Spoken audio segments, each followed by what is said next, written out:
शुक्लाम्बरधरं विष्णुं शशिवर्णं चतुर्भुजं प्रसन्नवदनं ध्यायेत् सर्वविघ्नोपशान्तये। शान्ताकारं भुजगशयनं पद्मनाभं सुरेशं विश्वाधारं गगनसदृशं मेघवर्णं शुभांगं लक्ष्मीकान्तं कमलनयनं योगिभिर्ध्यानगम्यं वन्दे विष्णुं भवभयहरं सर्वलोकैकनाथम्। औषधं चिन्तयेत् विष्णुं भोजनं च जनार्दनं शयने पद्मनाभं च विवाहे च प्रजापतिं युद्धे चक्रधरं देवं प्रवासे च त्रिविक्रमं नारायणं तनुत्यागे श्रीधरं प्रियसङ्गमे दुःस्वप्ने स्मर गोविन्दं सङ्कटे मधुसूदनं कानने नरसिंहं च पावके जलशायिनं जलमध्ये वराहं च पर्वते रघुनन्दनं गमने वामनं चैव सर्वकार्येषु माधवम्। षोडशैतानि नामानि प्रातरुत्थाय पठेत् सर्वपापविनिर्मुक्तो विष्णुलोकै महीयते। शुक्लाम्बरधरं विष्णुं शशिवर्णं चतुर्भुजं प्रसन्नवदनं ध्यायेत् सर्वविघ्नोपशान्तये। शान्ताकारं भुजगशयनं पद्मनाभं सुरेशं विश्वाधारं गगनसदृशं मेघवर्णं शुभांगं लक्ष्मीकान्तं कमलनयनं योगिभिर्ध्यानगम्यं वन्दे विष्णुं भवभयहरं सर्वलोकैकनाथम्। औषधं चिन्तयेत् विष्णुं भोजनं च जनार्दनं शयने पद्मनाभं च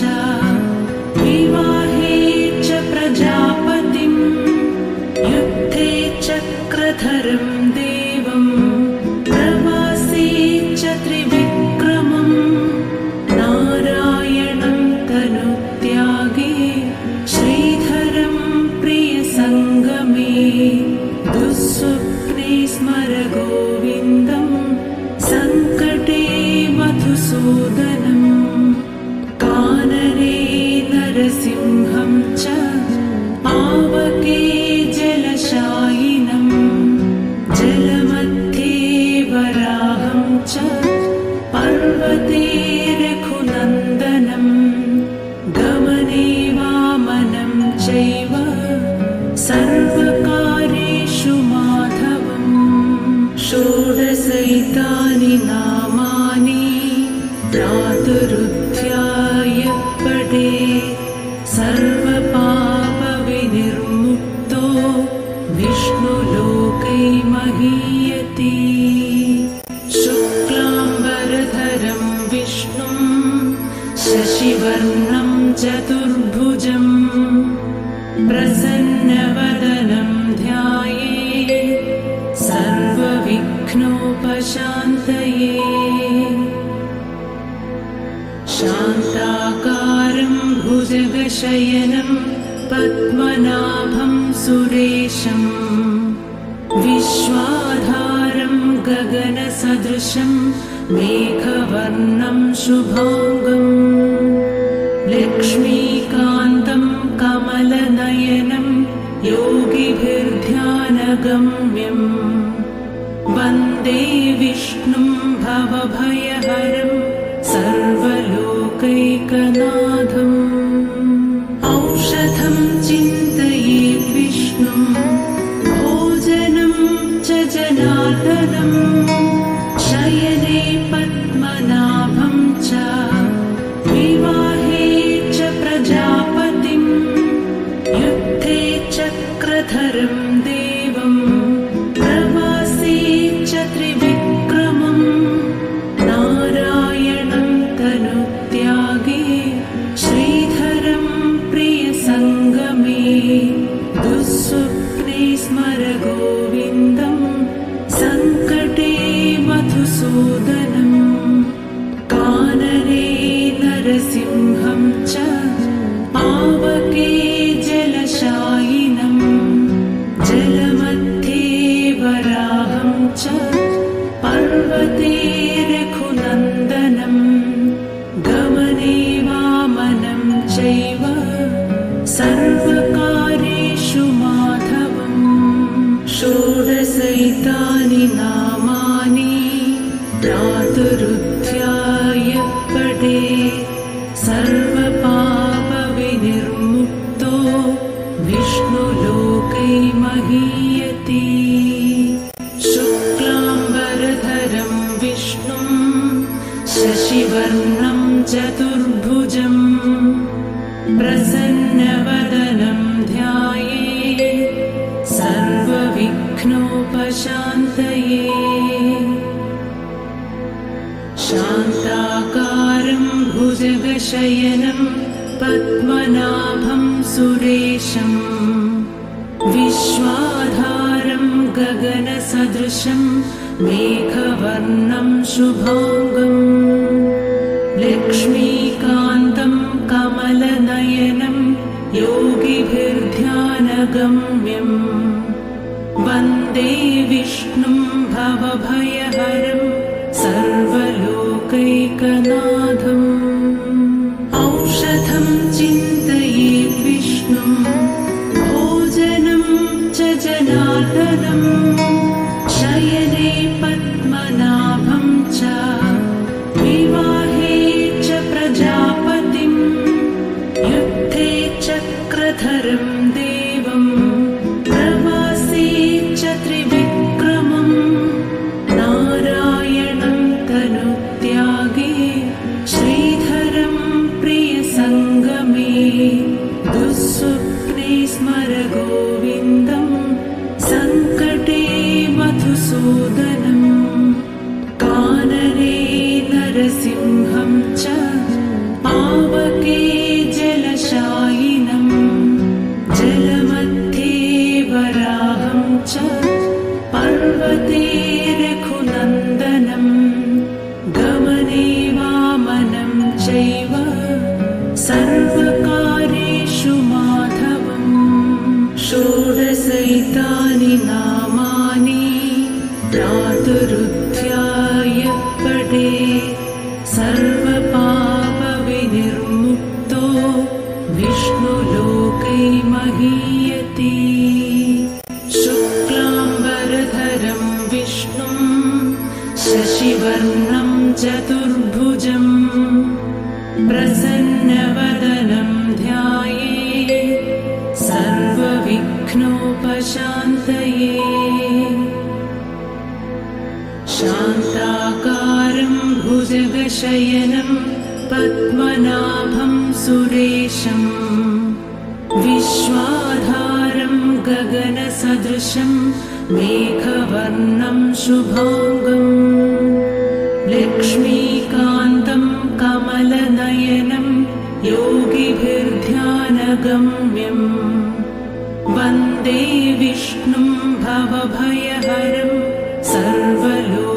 सर्वलोकैकनाथम् औषधं चिन्तयेत् विष्णुं भोजनं च जनार्दनं शयने पद्मनाभं च विवाहे च प्रजापतिं युद्धे चक्रधरं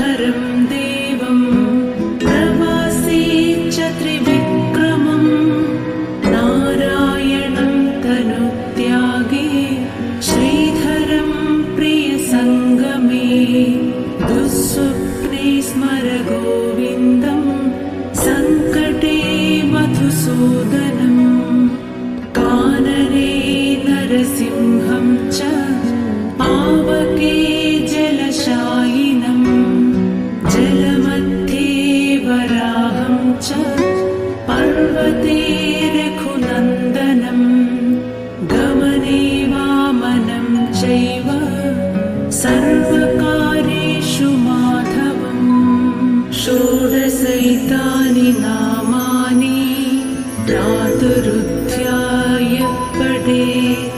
सर्वपापविनिर्मुक्तो विष्णुलोकै महीयते। शुक्लाम्बरधरं विष्णुं शशिवर्णं चतुर्भुजं प्रसन्नवदनं ध्यायेत् सर्वविघ्नोपशान्तये। शान्ताकारं भुजगशयनं पद्मनाभं सुरेशं विश्वाधारं गगनसदृशं मेघवर्णं शुभाङ्गं लक्ष्मीकान्तं कमलनयनं योगिभिर्ध्यानगम्यं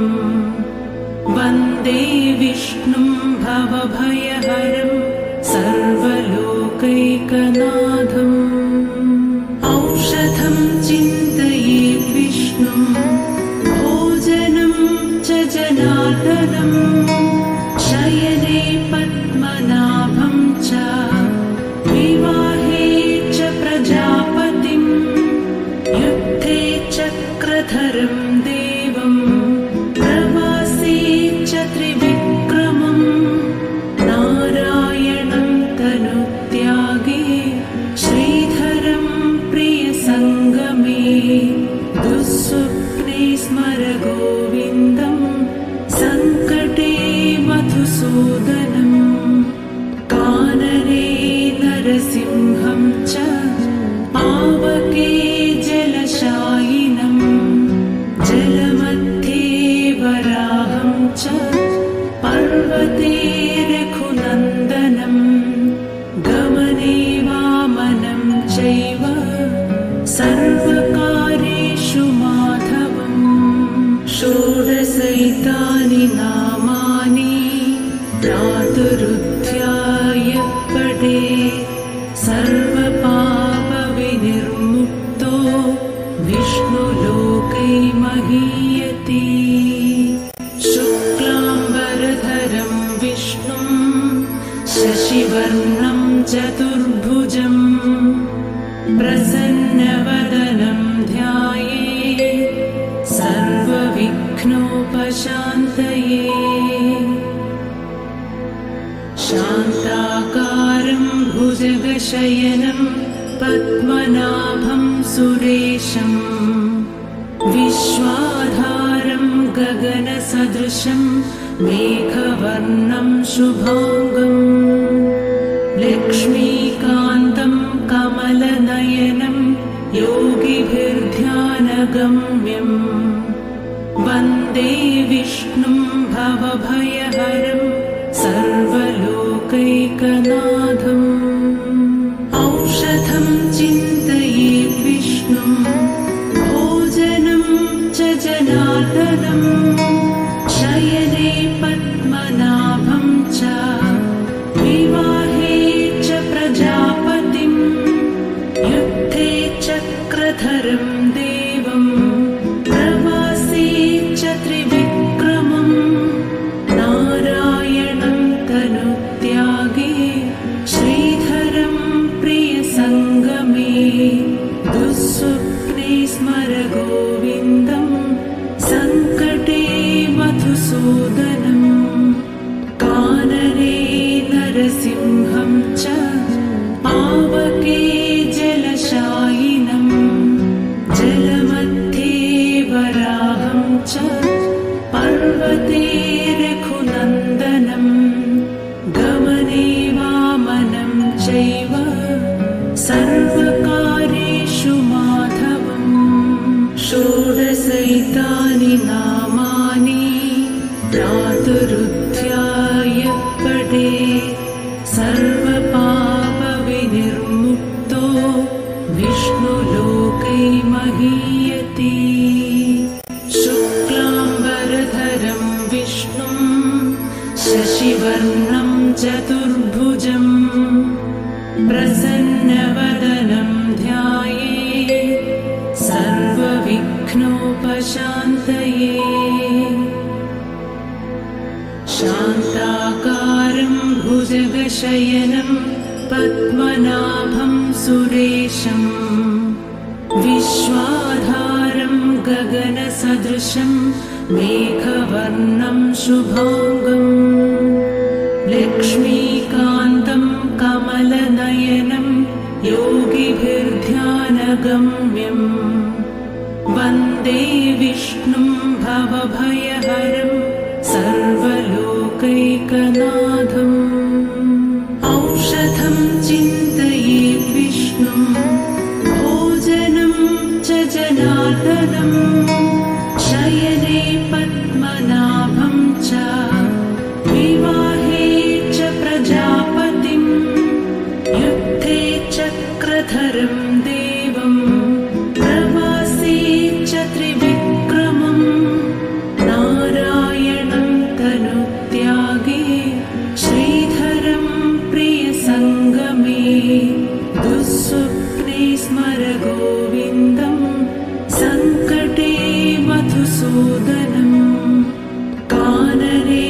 नरसिंहं च पावके जलशायिनं जलमध्ये वराहं च पर्वते रघुनन्दनं गमने वामनं चैव सर्वकार्येषु माधवम् षोडशैतानि नामानि प्रातरुत्थाय पठे सर्वपापविनिर्मुक्तो विष्णुलोकै महीयते शुक्लाम्बरधरं विष्णुं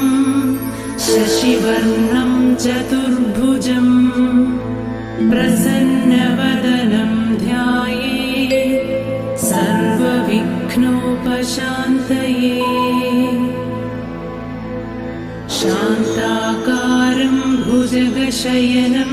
पद्मनाभं सुरेशं विश्वाधारं गगनसदृशं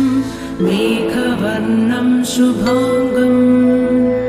लक्ष्मीकान्तं कमलनयनं योगिभिर्ध्यानगम्यम् वन्दे विष्णुं भवभयहरं सर्वलोकैकनाथम् औषधं चिन्तयेत् विष्णुं भोजनं च जनार्दनं शयने पद्मनाभं च विवाहे च प्रजापतिं युद्धे चक्रधरं देवं प्रवासे च त्रिविक्रमं नारायणं तनुत्यागे श्रीधरं प्रियसङ्गमे दुःस्वप्ने स्मर गोविन्दं सङ्कटे मधुसूदनम् कानने नरसिंहं च पावके जलशायिनं जलमध्ये वराहं च पर्वते रघुनन्दनं गमने वामनं चैव सर्वकार्येषु माधवम् षोडशैतानि नामानि प्रातरुत्थाय पठे सर्वपापविनिर्मुक्तो विष्णुलोकै महीयते शुक्लाम्बरधरं विष्णुं शशिवर्णं चतुर्भुजं प्रसन्नवदनं ध्यायेत् सर्वविघ्नोपशान्तये शान्ताकारं भुजगशयनं पद्मनाभं सुरेशं विश्वाधारं गगनसदृशं मेघवर्णं शुभाङ्गम् लक्ष्मीकान्तं कमलनयनं योगिभिर्ध्यानगम्यम् वन्दे विष्णुं भवभयहरं सर्वलोकैकनाथम् औषधं चिन्तयेत् विष्णुं भोजनं च जनार्दनम्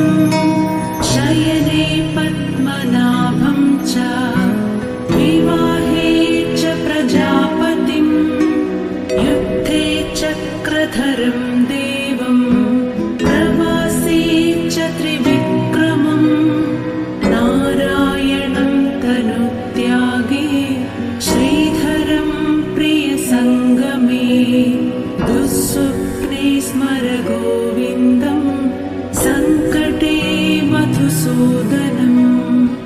कानने नरसिंहं च पावके जलशायिनम् जलमध्ये वराहं च पर्वते रघुनन्दनम् गमने वामनं चैव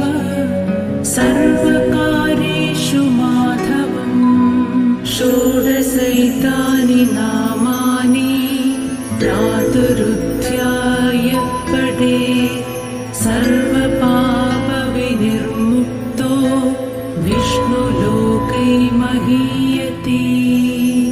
शुक्लाम्बरधरं विष्णुं शशिवर्णं चतुर्भुजम् प्रसन्नवदनं ध्यायेत् सर्वविघ्नोपशान्तये शान्ताकारं भुजगशयनं पद्मनाभं सुरेशं विश्वाधारं गगनसदृशं मेघवर्णं शुभाङ्गम् लक्ष्मीकान्तं कमलनयनं योगिभिर्ध्यानगम्यं वन्दे विष्णुं भवभयहरं सर्वलोकैकनाथम् औषधं चिन्तयेत् विष्णुं भोजनं च जनार्दनं शयने पद्मनाभं च विवाहे च प्रजापतिं युद्धे चक्रधरं देवं प्रवासे च त्रिविक्रमं नारायणं तनुत्यागे श्रीधरं प्रियसङ्गमे दुःस्वप्ने स्मर गोविन्दं सङ्कटे मधुसूदनम् कानने नरसिंहं च पावके जलशायिनम् जलमध्ये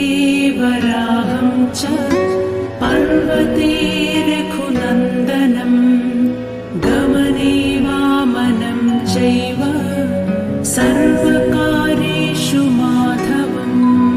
षोडशैतानि नामानि प्रातरुत्थाय पठे सर्वपापविनिर्मुक्तो विष्णुलोकै महीयते शुक्लाम्बरधरं विष्णुं शशिवर्णं चतुर्भुजम् प्रसन्नवदनं ध्यायेत् सर्वविघ्नोपशान्तये शान्ताकारं भुजगशयनं पद्मनाभं सुरेशं विश्वाधारं गगनसदृशं मेघवर्णं शुभाङ्गम् लक्ष्मीकान्तं कमलनयनं योगिभिर्ध्यानगम्यं वन्दे विष्णुं भवभयहरं सर्वलोकैकनाथम् औषधं चिन्तयेत् विष्णुं भोजनं च जनार्दनं शयने पद्मनाभं च विवाहे च प्रजापतिं युद्धे चक्रधरं देवं प्रवासे च त्रिविक्रमं नारायणं तनुत्यागे श्रीधरं प्रियसङ्गमे दुःस्वप्ने स्मर गोविन्दं सङ्कटे मधुसूदनम् कानने नरसिंहं च पावके जलशायिनम् जलमध्ये वराहं च पर्वते रघुनन्दनम् गमने वामनं चैव सर्वकार्येषु माधवम् षोडशैतानि नामानि प्रातरुत्थाय पठे सर्वपापविनिर्मुक्तो विष्णुलोकै महीयते। शुक्लाम्बरधरं विष्णुं शशिवर्णं चतुर्भुजं प्रसन्नवदनं ध्यायेत् सर्वविघ्नोपशान्तये। शान्ताकारं भुजगशयनं पद्मनाभं सुरेशं विश्वाधारं गगनसदृशं मेघवर्णं शुभाङ्गं लक्ष्मीकान्तं कमलनयनं योगिभिर्ध्यानगम्यं वन्दे विष्णुं भवभयहरं सर्वलोकैकनाथम्। औषधं चिन्तयेत् विष्णुं भोजनं च जनार्दनं शयने पद्मनाभं च विवाहे च प्रजापतिं युद्धे चक्रधरं देवं प्रवासे च त्रिविक्रमं नारायणं तनुत्यागे श्रीधरं प्रियसङ्गमे दुःस्वप्ने स्मर गोविन्दं सङ्कटे मधुसूदनं कानने नरसिंहं च पावके जलशायिनं जलमध्ये वराहं च पर्वते रघुनन्दनं गमने वामनं चैव सर्वकार्येषु माधवम्। षोडशैतानि नामानि प्रातरुत्थाय पठेत् सर्वपापविनिर्मुक्तो विष्णुलोकै महीयते। शुक्लाम्बरधरं विष्णुं शशिवर्णं चतुर्भुजं प्रसन्नवदनं ध्यायेत् सर्वविघ्नोपशान्तये। शान्ताकारं भुजगशयनं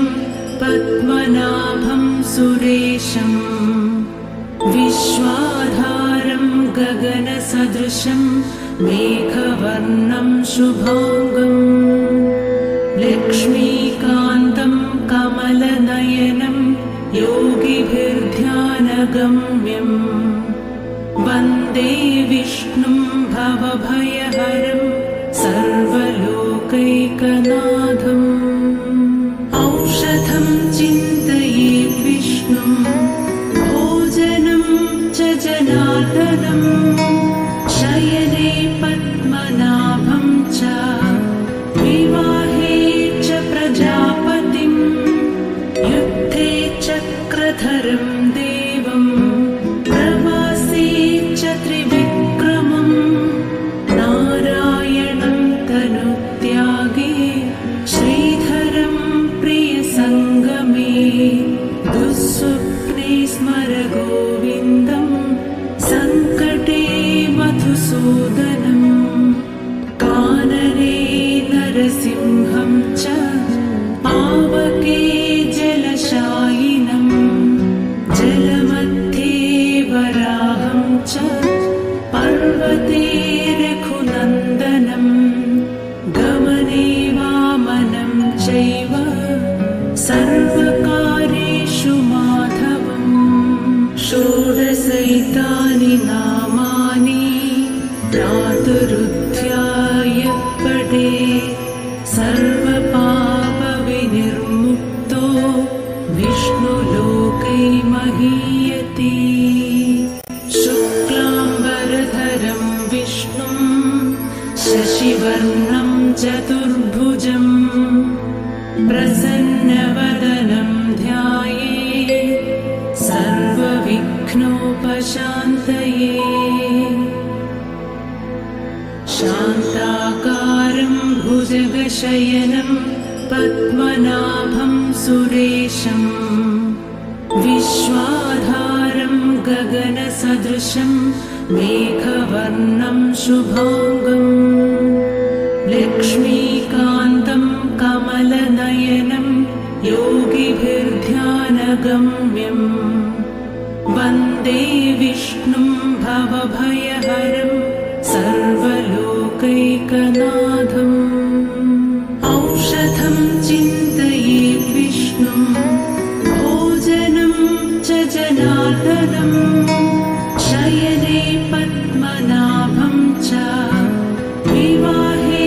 च प्रजापतिं युद्धे चक्रधरं देवं प्रवासे च त्रिविक्रमं नारायणं तनुत्यागे श्रीधरं प्रियसङ्गमे दुःस्वप्ने स्मर गोविन्दं सङ्कटे मधुसूदनम् कानने नरसिंहं च पावके जलशायिनं जलमध्ये वराहं च पर्वते रघुनन्दनं गमने वामनं चैव सर्वकार्येषु माधवम् षोडशैतानि नामानि प्रातरुत्थाय पठे सर्वपापविनिर्मुक्तो विष्णुलोकै महीयते शुक्लाम्बरधरं विष्णुं शशिवर्णं चतुर्भुजं प्रसन्नवदनं ध्यायेत् सर्वविघ्नोपशान्तये शान्ताकारं भुजगशयनं पद्मनाभं सुरेशं विश्वाधारं गगनसदृशं मेघवर्णं शुभाङ्गम्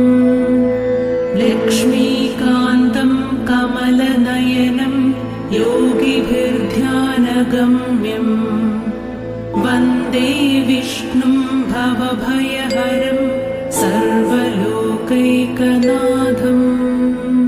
औषधं चिन्तयेत् विष्णुं भोजनं च जनार्दनं शयने पद्मनाभं च विवाहे च प्रजापतिं युद्धे चक्रधरं देवं प्रवासे च त्रिविक्रमं नारायणं तनुत्यागे श्रीधरं प्रियसङ्गमे दुःस्वप्ने स्मर गोविन्दं सङ्कटे मधुसूदनम् कानने नरसिंहं च पावके जलशायिनं जलमध्ये वराहं च पर्वते रघुनन्दनं गमने वामनं चैव सर्वकार्येषु माधवम् षोडशैतानि नामानि प्रातरुत्थाय पठे सर्वपापविनिर्मुक्तो विष्णुलोकै महीयते शुक्लाम्बरधरं विष्णुं शशिवर्णं चतुर्भुजं प्रसन्नवदनं ध्यायेत् सर्वविघ्नोपशान्तये शान्ताकारं भुजगशयनं पद्मनाभं सुरेशं विश्वाधारं गगनसदृशं मेघवर्णं शुभाङ्गम् लक्ष्मीकान्तं कमलनयनं योगिभिर्ध्यानगम्यम् वन्दे विष्णुं भवभयहरं सर्वलोकैकनाथम् औषधं चिन्तयेत् विष्णुं भोजनं च जनार्दनम् शयने पद्मनाभं च विवाहे च प्रजापतिं युद्धे चक्रधरं देवं प्रवासे च त्रिविक्रमं नारायणं तनुत्यागे श्रीधरं प्रियसङ्गमे दुःस्वप्ने स्मर गोविन्दं सङ्कटे मधुसूदनं कानने नरसिंहं च पावके जलशायिनं जलमध्ये वराहं च पर्वते रघुनन्दनं गमने वामनं चैव सर्वकार्येषु माधवम् षोडशैतानि नामानि प्रातरुत्थाय पठे सर्वपापविनिर्मुक्तो विष्णुलोकै महीयते शुक्लाम्बरधरं विष्णुं शशिवर्णं चतुर्भुजं प्रसन्नवदनं ध्यायेत् सर्वविघ्नोपशान्तये शान्ताकारं भुजगशयनं पद्मनाभं सुरेशं विश्वाधारं गगनसदृशं मेघवर्णं शुभाङ्गं लक्ष्मीकान्तं कमलनयनं योगिभिर्ध्यानगम्यं वन्दे विष्णुं भवभयहरं सर्वलोकैकनाथम् औषधं चिन्तयेत् विष्णुं भोजनं च जनार्दनं शयने पद्मनाभं च विवाहे च प्रजापतिं युद्धे चक्रधरं देवं प्रवासे च त्रिविक्रमं नारायणं तनुत्यागे श्रीधरं प्रियसङ्गमे दुःस्वप्ने स्मर गोविन्दं सङ्कटे मधुसूदनं कानने नरसिंहं च पावके जलशायिनं जलमध्ये वराहं च पर्वते